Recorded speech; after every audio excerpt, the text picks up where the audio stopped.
Olá pessoal, muito bem-vindos aí ao nosso podcast de resultados, nosso primeiro de 2024, junto aqui com o meu sócio Werner. Muito obrigado pela presença, Werner. E a gente resolveu, conversando aqui um pouco antes do podcast, comentar não só do mês de janeiro, né, mas comentar um pouco do último trimestre do ano, né? Os fundos não foram bem no último trimestre do ano, acompanhou o mercado mal-humorado em janeiro, e é muito importante, assim, a gente gosta sempre de falar de longo prazo, e é super importante, mais uma vez, que a gente sempre reforce essa mensagem ao nosso investidor, para que alinhe a expectativa junto com a gestão.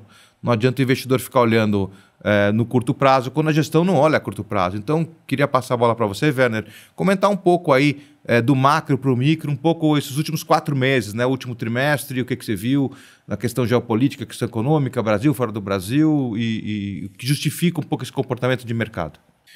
Basicamente, né, acho que é quase que falar mais do mesmo, né, que a gente comentou no último podcast, né, a última resenha, que era de dezembro, agora fevereiro, comenta janeiro, né, a gente está explicando com mais detalhes, então quem puder ler, eu sempre convido as pessoas a lerem para entender, é uma resenha densa, mas explica tudo isso. Então, na realidade, o mercado está disfuncional.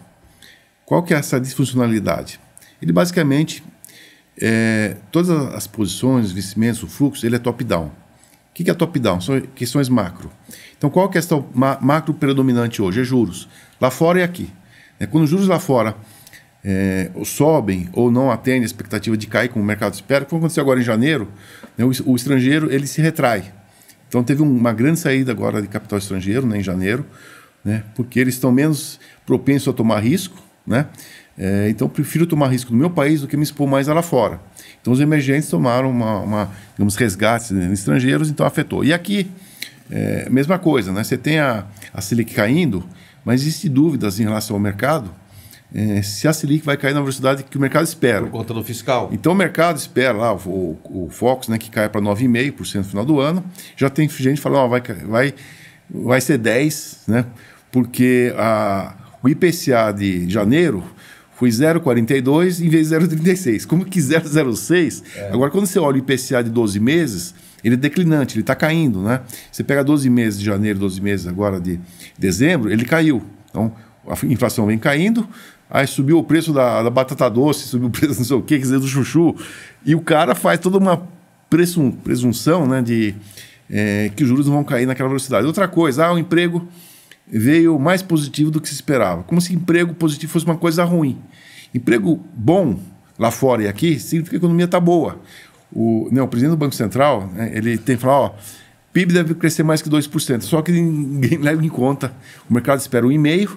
Quando o presidente do Banco Central fala que vai crescer 2%, o mercado está preocupado com o emprego que está forte, que a Selic não vai cair. Então, assim, o mercado é totalmente... Eu acho que o mercado fica procurando desculpa, porque como o juro continua alto, ele prefere ficar na renda fixa, né? Até porque o PIB vem surpreendendo desde o segundo semestre do ano passado. E, curiosamente, né, em janeiro, o único, digamos, teve os bancos, né, o setor financeiro que investiu em renda variável, né, os fundos tiveram um resgate de 1 bilhão, fundo de ações, continuam tendo resgates, né, valor negativo. Só a pessoa física investiu. Curiosamente, pessoa física, ele é o último a entrar e o último a sair. Sim. E parece que ele é o primeiro a entrar dessa vez. Ele está comprou em janeiro, né? O estrangeiro institucional saiu, pessoa física basicamente comprando, que é um bom sinal, né? Especialmente para nós gestores de fundo, né? Quem compra ações, compra também cotas de fundo. Então, isso aqui para nós é oportunidade, Fred, porque nada disso aqui que eu falei com você tem a ver com empresa, nada a ver com fundamento. Nosso processo bottom-up, que é olhando os resultados das empresas, não conversa com isso, com liquidez. Então, outro fator é liquidez. Que liquidez, quando eu compro liquidez, compro empresas líquidas, o que tem a ver com o valor da empresa? Eu posso ter empresa com valor 40 vezes o PL, só que tem um peso de 4% no índice, o mercado compra. Sim. Resultado péssimo, o mercado vai lá e compra. O Bradesco, que caiu 14% das ações, o cara que compra um fundo Bovespa, ele está comprando o Bradesco. Um fundo de dívida está comprando o Bradesco, né? Então, assim, o mercado é disfuncional. E já houve várias aberrações ao longo do tempo, né, desse índice Bovespa comportar empresas em recuperação judicial, né, e que acaba tendo que aumenta o volume. Não, agora a Gol, o que aconteceu? A Gol, a GX despencou, né, e sim, estava no índice, então você tinha a Gol aí, né? Sim. Quem comprou o índice, você comprou o Gol. Né, com todos os problemas que já estavam antecipados lá. Sim, eu não comprei Gol. Agora, a Gol saiu do índice, tá lá embaixo. Sim. O que acontece? Se a Gol recuperar, seja lá qual for o motivo, a Delta comprou a Gol, sei lá qual, né, qual o motivo, a Gol sobe 100%, não está no índice. Agora, engraçado, né? Setor aéreo é um setor complicado, né? Porque se a Gol já veio, né? Já comprou a Varig. A Gol é Varig. E a Varig quebrou. E o Gol é Varig, só mudou, né, de laranja. E aí você pensa Gol, Varig, Panam, TWA. Latam tem recuperação judicial lá. Chapter 11, né? Recuperação judicial lá fora também. Tá igualzinho a Gol. Né? Então espero que a Azul não entre também. Mas você falou em oportunidade, então vamos começar um pouco a apresentação. Porque agora a gente vai começar a ver publicação de resultados do quarto trimestre. Né? Uma das empresas que compõe a nossa carteira, nas carteiras mais líquidas, né? Temos fundos mais líquidos, né? É o Banco do Brasil. Inclusive, nosso parceiro estratégico, né?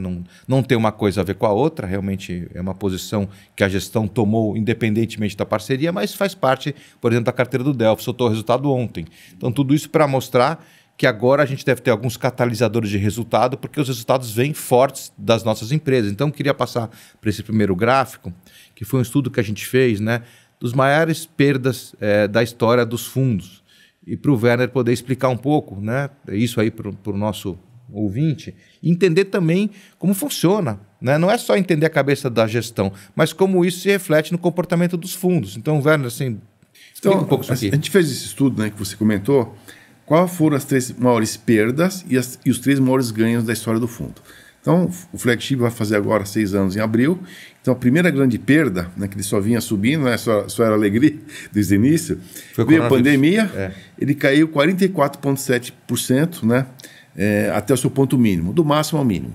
Então, chamam-se tecnicamente drawdown, que se usa em inglês esse termo técnico. E também quantos dias ele demorou para se recuperar.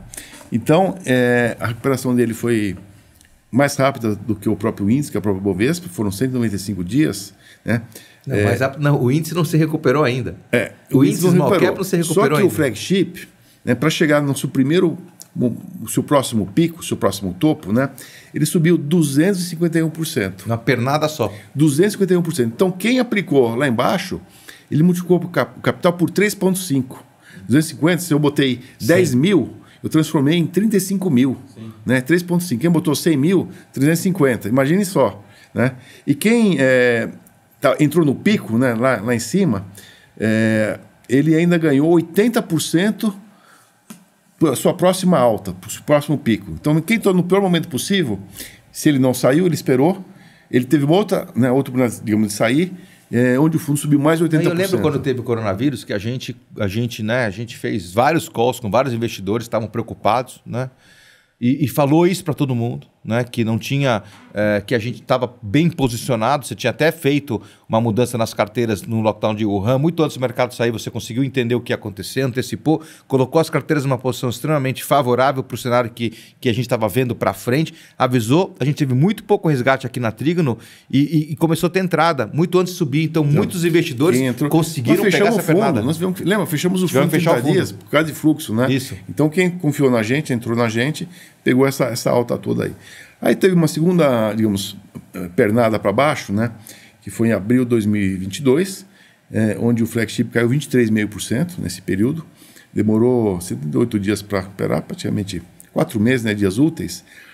E basicamente o que aconteceu? De novo macro. Aqui foi a questão, um evento, né, que foi a pandemia, e aqui aquele APEC kamikaze. Né? Eu lembro. Então, assim, o mercado estressou. Aquela briga do fiscal. Briga fiscal, né? Você ainda era o governo anterior, ainda, né? Questão até eleitoreira. Questão eleitoral, né? Também foi. Então era assim, questão eleitoral. Mas assim, o fundo caiu 23,5%. Isso passou, né? E o que aconteceu? O fundo subiu, foi a nossa terceira maior alta histórica de período, subiu 35% depois de uma queda de 24%. Então, de novo, mostra que após as quedas relevantes, vêm as evoluções, né, as recuperações relevantes. A terceira queda, né, mais recente, caiu 20%, foi final ainda, acho que depois da eleição, e hoje já estava na época da eleição, juros subindo, juros lá fora subindo, quer dizer, por mais questões macro, questões globais, né, mas o fundo caiu 20%. Tá? Só que, em seguida, subiu 43%. Quer dizer, ele subiu 2 vezes mais do que a queda. Agora nós estamos nesse período, mas o que está acontecendo agora? Não, estamos justamente nesse momento de novo em que os fundos não estão performando, eu acho, me arrisco a dizer, desde do último trimestre do ano passado, no quarto mês assim que estava Foi aquele patinando. pico que teve, né? Que Sim. foi em setembro, se não me engano, que a gente chegou o pico. Isso. Aí há questões externas, que no fim acabou trazendo fluxo estrangeiro para o Brasil, né? Mas a gente ainda continua tirando dinheiro, saindo dinheiro daqui. E não está ligado ao fundamento, não está ligado à empresa. Então o fundo ele teve, está tendo uma queda, se pegar os últimos 3 meses. Né? O fundo chegou a ficar atrás do respectivo benchmark em 12 meses. Né? Então, e já recuperou, já está... A gente, na história da Trígono, né? E na sua história como gestor de 40 anos de mercado, foram poucas vezes que isso aconteceu.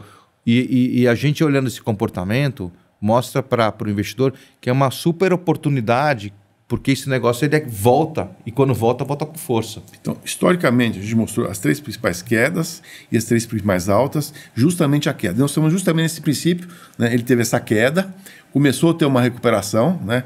Tênue, mas é um momento de oportunidade, Fred. E a história se repete, não só com o flagship, com os outros fundos também. Né? Vamos então, ver aqui nos outros fundos. Para nós, eu digo assim, abriu-se mais uma janela de oportunidade.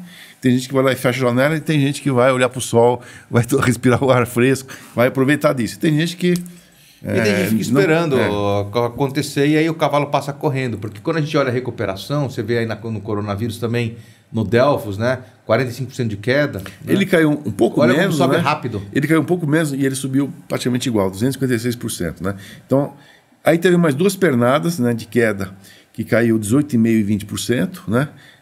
Mais ou menos os mesmos fatores que levaram o flagship, né, mas com diferentes percentuais. E o Delphos subiu 36% e 37%. Então, assim, ele não só recupera a pernada de queda, mas como ele sobe quase 2 vezes mais. Aí você está vendo no momento aqui, tanto no Delphos como no flagship, você está vendo a queda e começou a recuperação um pouquinho, ainda tem um espaço para recuperar. Se o passado indica um pouco que vem para frente, ele vai bater esse pico em algum momento e depois estilinga mais um pouco. Aí você fala, puxa, mas por que o IDIV subiu, né? Por que o índice subiu? Basicamente, Petrobras tem um peso subiu 100% nos 12 meses, né? Teve os bancos, né? Itaú, bom resultado, Banco Brasil, né? O Bradesco agora já teve um resultado ruim, né? As concessões, né? Que supostamente pagam dividendos, mas basicamente, Fred, o IDIV, apesar que ele é um fundo, o índice ligado a dividendos, são as empresas muito parecidas com o Bovespa e muito líquidas, ainda mais líquidas que o Bovespa. Então, como o fluxo é o que está determinando para onde vai o mercado, basicamente o mercado está comprando liquidez. Não está comprando fundamento, não está comprando valor. Basicamente é liquidez. E juros. São 2 fatores, liquidez e juros. Tem a ver com a empresa? Quer dizer, nós temos Magalu, nós temos Casa Bahia, nós temos empresas ligadas a juros, nós não temos. Né? Não, nós não temos, mas você, numa conversa que a gente teve recentemente, que eu comentei com você que a Petro subiu 100% dos últimos 12 meses, você me respondeu que continua barata. Então, oportunidade também. Vamos lá. E o VRB, se quiser comentar, também é o mesmo tipo de comportamento, né? Ele caiu, né? Ele caiu um pouquinho menos, né? Caiu 42%, menos que o Flag, subiu um pouco menos, subiu 188%, e ele teve esses 2 movimentos, né? Ele cai menos, né, Fred? Caiu 22% na primeira pernada, a última queda 16%, só que subiu 28% e subiu 36%, né? Então a última recuperação também 2 vezes mais do que a queda. E nós estamos de novo... Um momento de recuperação. E interessante que tanto... Assim, primeiro, o índice small cap não se recuperou ainda do coronavírus, e o índice de dividendos e o índice Bovespa se recuperaram, mas de uma maneira muito mais lenta, de uma forma muito mais lenta do que os nossos fundos. Se você olhar aqui no Delphos, por exemplo, ele recuperou o coronavírus com muito mais velocidade do que o índice dividendo. E aqui no índice Bovespa, idem. O VRB recuperou a queda do coronavírus com muito mais velocidade do que o próprio índice Bovespa. Né? Interessante, Fred, que o Bovespa, hoje, quando você olhar, né, ou o dia que ele chegou aí no pico, ele está no all-time high. Quer dizer, isso em real. Em dólar ele está lá embaixo ainda. O gringo está olhando, ele tem que subir 50% para chegar no... Mas assim, em moeda local, ele tá... Então quem está entrando no Bovespa, comprando ações mais líquidas, estão comprando no pico. Sim. E nós estamos aí cerca de 10%, 15% ainda abaixo do nosso pico. Tá? Então existe essa defasagem, né? E nós esperamos recuperar com resultado, com fundamento. Porque hoje, de novo, quem compra fluxo não está comprando resultado, está comprando basicamente liquidez. Né? E lembrando que a gente está entrando aí na safra de balanços do quarto TRI, né? E o interessante do quarto TRI, né, é que tem um comportamento um pouco diferente do mercado. Primeiro que ele fecha o ano. E depois que as empresas, quando fazem o resultado do ano inteiro, elas costumam dar uma guidance para o ano seguinte. Então, você pega uma Ferbasa, uma São Martinho, uma Tupi, vai publicar o resultado, né? O resultado vem forte. E não só o resultado, como vai falar 2024 que eles estão vendo, né? Porque eu acho que aí o mercado começa a enxergar o que você vem enxergando aí falando. Quando você olha o quarto trimestre, né, que é o período que nós estamos começando agora de resultados, ele não fica muito claro. Por quê? Porque basicamente você tem muito fatores, imposto de renda, ajustes, questões não recorrentes. Tem um quarto trimestre que algumas empresas é mais fraco, outras é mais forte. Você tem Natal, cíclico, né? Algumas empresas entram em férias. Então, o quarto trimestre, ele não fica muito claro do que é a tendência, tá? Então, até março você fecha. O primeiro trimestre, talvez para mim seja o mais importante. Por quê? Você pega o primeiro trimestre, faz vezes 4, você já tem uma visão do ano, no mínimo, né? Então fica muito mais claro você olhar um primeiro trimestre, inclusive que é a tendência atual, a economia, como é que está o ano 24. Então, a partir final de maio, você vai ter uma noção bem clara que será o ano, pelo menos mais clara do que o ano passado, e é quando a gente costuma performar bem. Porque a gente performa em relação de fundamento. Então, as empresas fazem a conferência, mostrei o primeiro trimestre, o ano, né, caminha nessa direção, eles vão, essa empresa está com PL5, essa empresa está com PL4, né? Outros do mercado, essa empresa está com PL40, né? Então você começa a ajustar as carteiras de acordo, pelo menos com esses indicadores de VIB na PL, que são simples de fazer, né? Uma conta vezes 4, conta em português, né? Conta aritmética, né? Então a gente espera que agora entre março e maio, com os resultados, com dividendos, né? Aí às vezes tem um evento, um desdobramento, uma bonificação, né? E possa trazer mais, digamos, recursos, mais atenção, né, para as empresas que estão menos acompanhadas. Então, vamos lá, quer comentar um pouco do Horizon? Eu acho que tem um comportamento um pouco mais distinto, é um fundo microcap. Ele tem sido o melhor fundo de rentabilidade da casa. E talvez do mercado, os melhores fundos do mercado, né? No passado, se não me engano, rendeu 36%, 37%. Sim. Quantos fundos renderam acima de 30% então, assim, no passado? Novo oportunidade na estratégia Horizon. Não olha, ou não conhece, né? Não estou confortável, mas ele teve assim 2 momentos também de queda, né? Recuperou inteiramente, né? E o segundo momento, ele caiu 17%, ele recuperou 50%, 3 vezes mais. Então, quem comprou na baixa ali... eu posso dizer, quando estava para terminar o primeiro semestre do ano passado, eu na física, investi um dinheiro relevante aí no Horizon e estou feliz da vida que eu peguei esse 50% de pernada aí. E nesse momento que teve de queda, as empresas menores têm maior risco, né? Não é verdade. O índice Small Caps, no mesmo período, subiu de recuperação 35% e ele subiu 50%. Sim. E tirou 15% de alfa do Small Caps na pernada de baixa. Né? E no acumulado ele está dando uma surra, ele está tirando mais de 32% de alfa em relação aos Small Caps, que diz, não, mas empresas menores têm maior risco. Puxa vida, olha a história dele, né? De novo, né, as 7 lendas que você tem. Essas 7 lendas aí que a gente fez agora, um revival dela, fizemos umas pílulas, mas assim, é o que eu falo para você, Werner, assim, talvez o dia que a gente colocar no Jornal Nacional, o pessoal, todo mundo escuta. Mas a gente fala, e eu acho que tem muita gente que não escutava a gente no começo, quando a gente abriu a gestora, e que hoje escuta e presta atenção no que a gente diz, né? A gente já mostrou e já provou muitas vezes aí que a gente estava do lado certo aí das posições. Agora, focando no mês, comentar rapidamente sobre as 3 melhores variações e as 3 piores... Fred, 2 variações, né? A SEB, que está indo muito bem, a Companhia Energética de Brasília, né? Uma questão... talvez até menos líquida, às vezes alguém comprando, que subiu bastante, mas uma empresa com muito caixa, está investindo em iluminação pública com energia fotovoltaica, né? A empresa não tem dívida nenhuma, paga excelentes dividendos, né? Tem um terreno para vender que é muito relevante. E uma vez você comentou que o terreno valia mais que a empresa. Então, esse terreno, né, eles têm que mudar a questão de construção em Brasília, tem um limite, mas você pode quadruplicar área construída, né? Então isso deve ser voltado lá, e se vender esse terreno pode ser distribuído em dividendos. O terreno que vale 200 milhões, eventualmente poderia ser vendido por 800, mas está marcado a 200 milhões. Essa empresa uma vez, um ano, pagou, não lembro o valor que ela estava na época, mas pagou de dividendo o valor dela. Nós compramos essa empresa a 800 milhões de reais de valor no mercado e pagou de dividendos 1 bi 300. Uma vez meio e depois ele continuou pagando mais dividendos, né? E vai continuar pagando. E a Recôncavo, né, até tem essa possibilidade de fazer uma fusão com a 3R, né, que todo dia tem notícia. Você gosta dessa ideia? Gostamos muito, né? Acho que ela se torna a terceira maior empresa de petróleo do Brasil, né? Então, depois da Petrobras, qual é a segunda? Tem a PetroRio, né? Que é a segunda, ela estaria quase nivelando com o PetroRio, né? O mesmo nível, né? Crescimento relevante. E essas três aí, Kepler, Ferbasa e Simpar. Kepler, só tem notícia boa, Fred. Inclusive, assim, a gente tem visto nos jornais todo dia, as cooperativas... Mas é o top-down. É a China, né? É a China. Não é. É seca, preço da soja caindo, só que quem compra os filhos da Kepler são cooperativas, são portos. Todo dia sai notícia, hoje da Copavel, da Cocamar, outras cooperativas que estão investindo muito em silos, né? Nada a ver com... Quer dizer, e a seca desse ano não significa que vem a gente não vai ter outra super safra. Então as cooperativas desse ano... Mesmo com o problema de safra esse ano, ela vai ser maior do que o ano passado.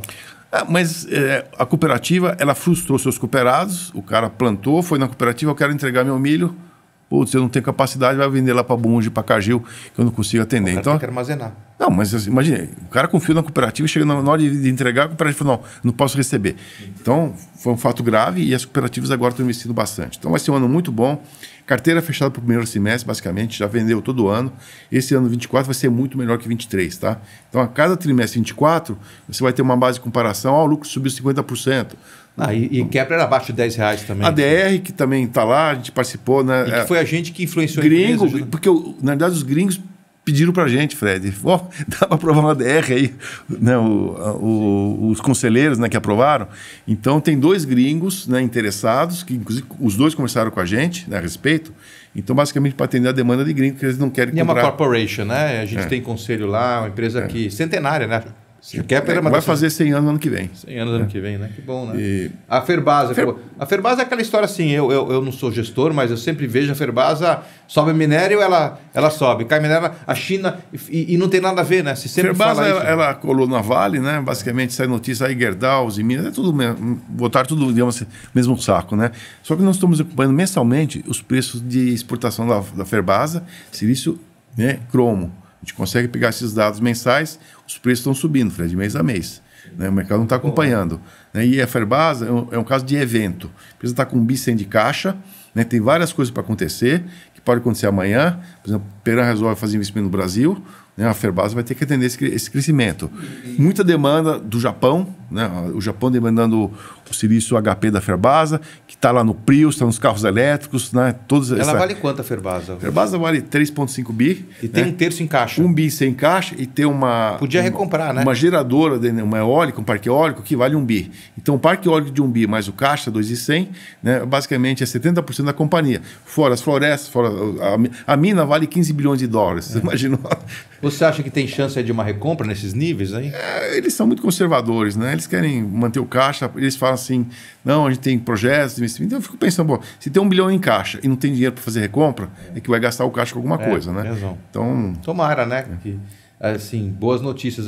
Ferbasa é uma que está devendo aí, está praticamente 2 anos devendo, de lado. Mas é evento. É evento. Mas eu lembro quando a gente começou a Trigo, ela também começou de lado, de repente estilingou e foi embora. Fred, a ação que mais subiu desde o Plano Real, primeiro Ferbasa, segundo Unipar. As duas da nossa carteira. Tem que ter paciência um pouco, né? E quem é que não quer comprar, fez o desdobramento agora, né? Vai atrair mais investidor. Boa então, notícia, assim, né? Então, está caminhando. Não tem por que não andar. E a Simpar, para mim, assim, não precisa de explicação, questão de juro, né? Aquela história do expectativa do Banco Central diminuir menos o juro. E outra coisa que você sempre fala, né? O mercado não entende a dinâmica da Simpar, que não tem nada a ver com juro. A Simpar, na verdade, o pessoal fica preocupado com crédito. A Simpar tem um caixa, mas um caixa que está lá no grupo todo, que paga toda a dívida, imagina que ela fechou. Toda a dívida vai vencer nos próximos 6 anos. Sim. Ela tem um caixa para 6 anos. Só que você tem um EBITDA, 3,5 EBITDA, né? Só que ele pega o EBITDA de hoje, esquece que a dívida é de 6 anos. Então você tem que pegar o EBITDA de 6 anos e fazer esse cálculo. O pessoal não sabe fazer conta, desculpa. Ele pega assim, uma dívida de hoje, que vai vencer em 6 anos, e o EBITDA de hoje, que você tem 6 anos para gerar de EBITDA. Que o mercado faz, né? Esses shortcuts que o mercado faz, e não é só em Simpar, tem vários papéis que o mercado não entende, só gera oportunidade, né? Porque deixa o papel amassado e só gera oportunidade. Então, o mercado, quando compra Simpar, ele está comprando um movimento de taxa de juros, não está comprando empresa, né? Basicamente é isso. Você está comprando empresa. E para a gente é oportunidade. A gente gosta também do Grupo Simpar, bastante a Juros Simões. Né? A Vamos também nunca ficou tão barata. A Vamos pagava lá 30, 40 vezes o lucro pelo crescimento, continua crescendo igual, Fred, continua crescendo no mesmo ritmo, só que agora está 10 vezes o lucro. Então, assim, ir de 10 para 30 tem que triplicar. E não duvido que possa acontecer em algum momento. Basta os juros continuarem caindo, né? Tomara. Bom. Vamos lá. Então, assim, o flagship, como eu comentei, né? Se você olhar 12 meses, a gente ficou para trás do small. Nunca na Trígono a gente viu isso acontecer nessa janela de 12 meses. 24 já começa a dar banho, 36 o banho cada vez mais, a diferença cada vez maior. Mas a verdade é que o ano passado o fundo praticamente empatou com o small cap. Né?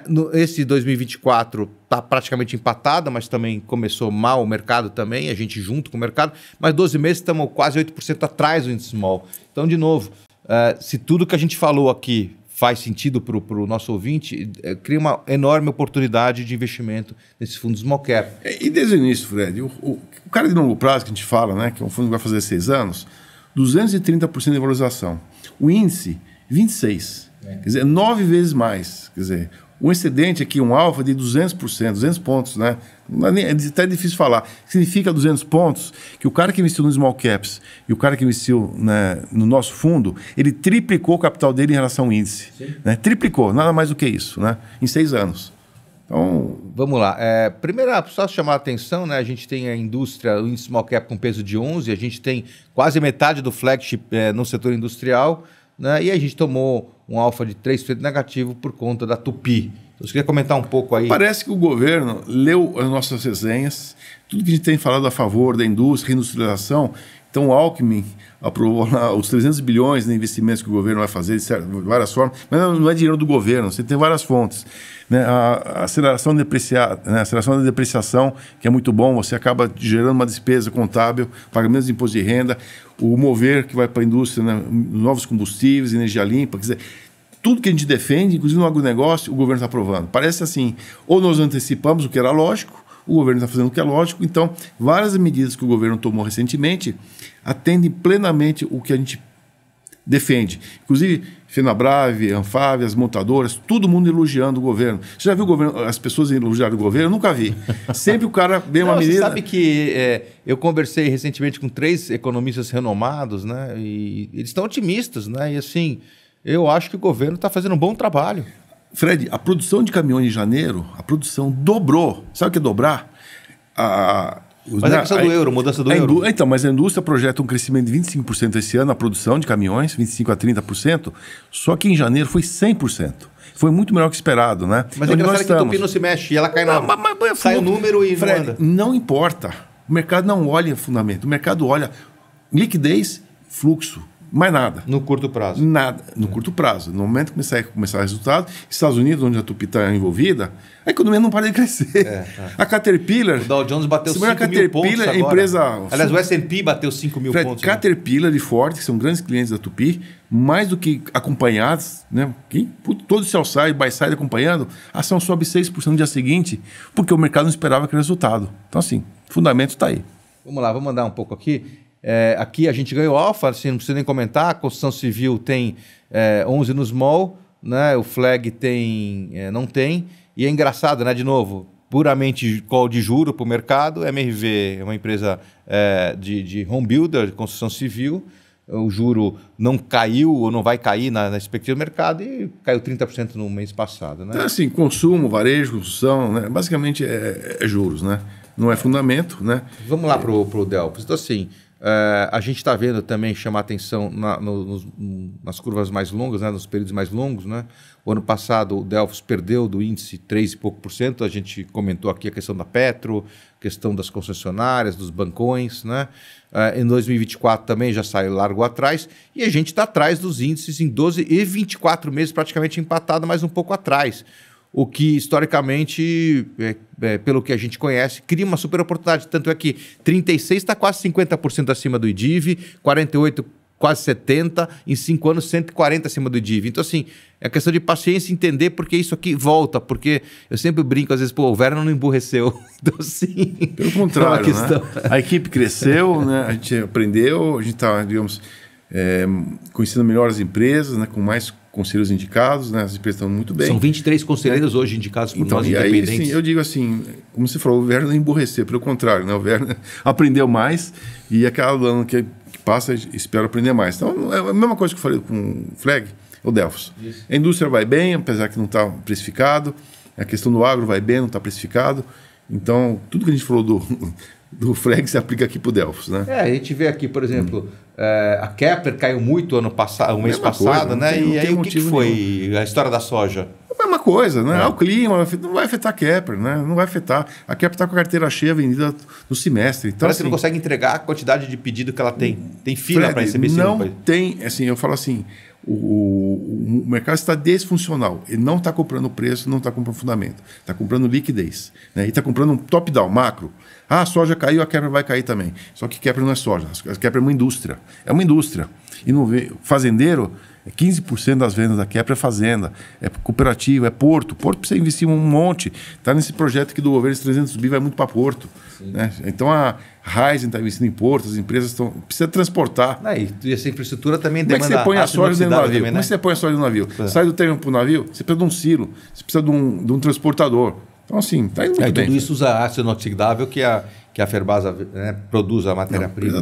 Graças a Deus, está indo muito bem. Ferbasa também, de novo, a gente comentou, a história da China, top-down, atrapalhou um pouco o Delfos no mês de janeiro, né? E agora o Verbier também, a gente vê também mesmo comportamento, ele está praticamente empatado com o Bovespa em 24 meses, e aí você aumenta para 3 anos, vai para 43% de diferença, sobe para 107 e depois, desde o início, quase 140, né? A gente fala 3 anos, não é à toa.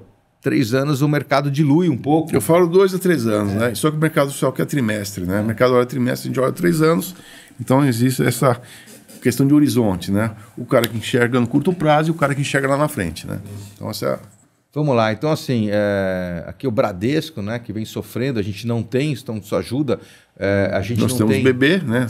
Nós temos BR Partners também, né? Mas não, no BB não tem Banco do Brasil e não tem BR Partners. Não tem, mas tem nos outros nós fundos. Escolhemos bons bancos, né? Escolhemos os bancos certos, estamos muito alegres com os bancos aqui. E aí você vê aí também o índice Bovespa subiu bastante em janeiro, né? O Alfa, que a gente não tem por conta da exposição da Petro, né? Da Petro no Bovespa, porque não tem no Verbier. A gente hoje tem Petro em algum fundo? Bom, é segredo aqui, mas nós temos um fundo líquido, chama-se Partenon, que tem várias... não é segredo, né? Que a gente não pode estar falando aqui. O Partenon, só depois de 6 meses a gente pode mandar desempenho, que etc, já começou etc. muito bem, né? Mas o Partenon tem empresas líquidas aí, boas empresas, né? Que realmente... Quando a gente puder falar do Partenon daqui 4 meses, né? Lançamento, a gente vai estar falando lá. A gente, quando abriu a empresa, né? Viu uma oportunidade no segmento de small cap, não tinha nenhuma gestora fazendo isso, você é um grande especialista em ações, eu digo, mas também com muita experiência em small cap, e a gente abriu nessa direção. Eu acho que a empresa se provou durante esse tempo todo com uma gestora muito capaz em small caps, né? E agora a gente está abraçando outros segmentos, indo para empresas mais líquidas, até porque eu gosto de sempre... que você conta a história, sempre foi gestor de empresas grandes. Né? Durante quantos anos? 25 anos. 25 anos gestor de empresas grandes. Só as maiores empresas do Brasil, né? A gente investiu 4 bilhões de dólares, né, em crédito, não perdemos um único centavo, 9 anos, 0. 4 bilhões de dólares em crédito privado, privado. Não estou falando em título público, não. Então a gente conhece todos os emissores, as empresas grandes, 9 anos que a gente teve muito próximo. E fora no banco, né? O banco te dava crédito para Então, assim, de novo, o Partenon é um fundo de empresas líquidas, né? Empresas que valem mais que 10 bilhões de reais de valor de mercado. Não tem small caps no Partenon. É um fundo D5, né? Então ele paga em D5. Não, né? Tem small caps. D5 recebe em 7, né? Porque você tem 2 então, assim, ali. Uma super oportunidade. O fundo começou em meados de dezembro. Ele está disponível aí no BTG e no Banco do Brasil. No Brasil não, ele está em fundo de fundo, ele não está disponível lá. Ah, tá. Então ele está pelo fundo de fundo. O Banco Brasil, né, o BB Asset, tem um fundo que investe nele, então eles investem, mas só daqui a algum tempo que eles vão disponibilizar na rede. Então hoje quem está distribuindo é o BTG, convidamos aí pessoal também a olhar o BTG, grande parceiro da casa, fundo líquido, né? Que acredita no nosso trabalho, sobe o fundo sabe quem são os maiores investidores do Partenon? Eu. Nós e a Trígono. Então, o gestor e a Trígono, né? Nós investimos, eu, você e a Trígono. Eu aumentei antes de ontem. Então aí, né? Então nós somos quer dizer, a gente não está botando nosso dinheiro porque a gente acredita, né? E convidamos o pessoal aí realmente vir com a gente, né? Estamos... O Partenon, o fundo tem uma capacidade enorme também, né? Bom, só para comentar assim, vou passar mais rápido aqui, a gente já está nos 35 minutos, esse podcast inaugural do ano, acho que justifica, né? A gente falar que vai fazer em 15, mas não consegue. Mas eu acho que o prévio é mais do mesmo, né? O mesmo tipo de comportamento. A gente teve, se quiser comentar de Irani aí, caiu 11 mês passado. Sem nenhum fundamento. O governo acabou de anunciar Será que é questão do dólar isso aí? Mesmo que pega Suzano? Top-down, os juros vai cair, Irani é consumo. Quer dizer, Irani, o pessoal põe. Irani é consumo, né? Não, papel e celulose. Ela não tem nada para celulose, ela só vende embalagem. O maior setor dela é carnes, o segmento. E o Brasil vai exportar muita carne para a China. Acabou de aprovar alguns frigoríficos, né? Então, todos os grandes frigoríficos usam Irani para embalar suas carnes, né? Poxa, então assim, o cara que investe no Icatu 100 agora está comprando Irani com menos 11. Né? O BNDES acabou de aprovar 250 milhões, de maneira muito, digamos, barata, né? E vai agora, tudo que ela investiu, investiu $1 bi, Fred, $1 bi, agora vai colher o que ela foi investido, né? Bom, vamos lá. Então. E aí tem um pouco da Petro que a gente já falou. Então, Werner, muito obrigado por essa participação, né? Eu sempre falo com o Werner que é importante toda vez que a gente tem um período desse desfavorável e até períodos favoráveis, que seria que o Werner é legal o Werner explicar aqui como chefe da gestão, né? Costumeiramente a gente faz esse podcast com alguém do seu time, mas de vez em quando é importante que você venha comentar. A gente tem aí muita informação no mercado, uma empresa extremamente transparente, convido mais uma vez, né? Leiam as resenhas. Mas assim, tem muita gente que não lê resenha. O que eu recebo várias vezes eu recebo e-mail no nosso contato, @trigonocapital.com, questionando algumas coisas. Eu falo, cara, assiste uma live, lê a resenha, tá tudo lá. Não tá tudo lá, não tem nada que não esteja lá. As pessoas gastam mais tempo com o WhatsApp, que não traz nada, é tudo fofoca, né, do que você ler onde está seu dinheiro, explicando, o gestor explicando no detalhe, empresa, estratégia. Agora o cara não lê. E o cara reclama coisa que está escrito lá, está aqui nos explicando. Agora a gente está fazendo podcast, o cara pode ouvir no Spotify, são 37 minutos. Aquele cara que mora no Morumbi e vem trabalhar na Faria Lima, esse cara vai pegar 40 minutos de trânsito, então ele tem o tempo de ouvir o nosso podcast. Então, Werner, muito obrigado a vocês que nos escutam até aqui. Até o próximo podcast de resultados. E, Fred, esperamos trazer melhores notícias, né, futuramente. Obrigado a todos pela confiança e a gente está confiante, tá? Então, espero que vocês também acreditem na gente. Quem postou desde o início, nessas quedas, não tem do que se reclamar. Né? Agora, quem resgatou na queda, aí o problema é que perdeu então, a volta. Perdeu a volta, né? Então... Lembrando sempre, quando você fala isso, eu lembro do Peter Lynch, né? Que considerado um dos maiores gestores do planeta. Quando ele se aposentou, ele, o cara que deu na média 32% em dólar durante 14 anos, se aposentou, fizeram uma pesquisa com os clientes, disseram que 2/3 perderam dinheiro com ele. É engraçado, eu já ouvi essa história aqui. Uma vez eu fui visitar um cliente institucional grande no Brasil e o cara falou para mim, não, eu perdi dinheiro com o Werner. Aí eu sentei no escritório, lembra? Claro que a gente começou a gestora. Werner, o que aconteceu com esse cliente? Aí você me comentou, o cara ficou 3 anos cozinhando para entrar no fundo, o fundo só subindo. Quando ele entrou, veio uma... Entrou no raio, entrou no ponto mais máximo. Aí veio a crise dos caminhoneiros lá. Não, veio Dilma. Dilma. Aí o fundo caiu, o cara resgatou. E depois estilingou de novo tudo e o cara falou... Profissional. Profissional. Não é pessoa física, não. Entrou no raio e saiu no low. E aí reclama que perdeu dinheiro com a gente. Então, sim. Pessoal... Vamos alinhar a nosso horizonte com a cabeça do nosso gestor, entendeu? Um cara, 40 anos de experiência, tem muita convicção no que está fazendo aqui. Precisa ter paciência, não vamos olhar todo dia. Bom, obrigado, viu? Obrigado, Werner. Obrigado a todos e até a próxima. Até a próxima.